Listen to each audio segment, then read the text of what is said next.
the experience for me, it wasn't just 1 year. This was a 3-year thing for me. I did speed rack. I competed in speed rack 3 years ago in San Diego. Came in second under Jill Webster. Did it again the following year. Went up in the first round and lost by like half a second because I kept getting egg in my egg white cocktail. So I deserved it. And then I did it again when it came back to Los Angeles. So there was a lot of trial and error for me. And so I was able to have that going into it. So by the time I went into the third year or this past year, I knew all the things. I was well versed in everything that I had done wrong. Mm-hmm. So I kind of focused on the things that, well, make sure I didn't do any of those ever again. Mm-hmm. Number one is no more Fernet, or basically no more anything. You can't do this competition anymore and drink alcohol. It doesn't work, mm-hmm. And if you can, then you prove me wrong, but please try not to. And also to stay focused and to really listen and to be prepared. I mean, I have never done so much, practice mm-hmm. necessarily for something ever. So to the point where I took it, I brought it home. I feel bad. My boyfriend had to play timekeeper, bar back, and then watch me and tell me what I was doing wrong all the time. And obviously it was very stressful. So it wasn't the most romantic of experiences.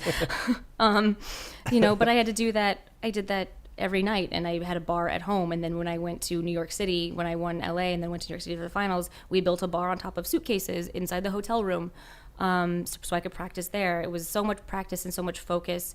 And I'm not quite sure why I wanted it so much now that I think about it, because that is it was a lot of time. But I think it was more to prove to myself, because I've always known that I was fast, mm-hmm. Because I know when I'm in service at a bar and I'm in service well, and, I'm just looking at tickets and I'm going, I know what I can do. And I knew that. It was just, I was bothered by like the nerves, and you're in a room full of all your friends and everyone's screaming, and the people you're going up against are your friends, and you're like, but I want them to do well.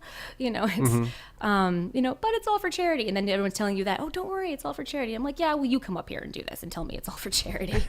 It is all for charity, and it's a great concept, but it was very stressful. And even this year, I was helping some girls in different cities train in Boston and Vegas and Seattle.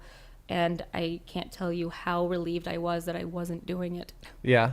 Because it really, it always is, it was always the most stressful day of the year for me. Mm-hmm. Not because it was supposed to be, it was just, it is very, they did a very good job of making this cocktail competition very well respected very quickly. Mm-hmm. So it's really great to be a part of it.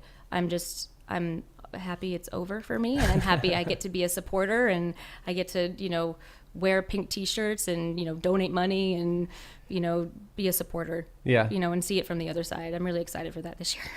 But how good does it feel? I mean, it's one thing to put that kind of work in, but then to have the work pay off, it was must amazing. Feel great. It was absolutely amazing. It didn't settle in for a while, but then, I got to go to Ireland and compete for America for the Jameson Global Bartenders Ball, which was fun.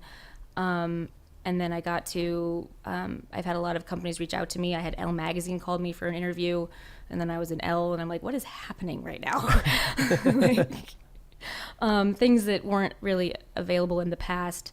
And it kind of bumped me up in terms of, everyone's like, oh, Brittini Rae, she makes good cocktails in Los Angeles. Now it's Brittini Rae, she won Speed Rack.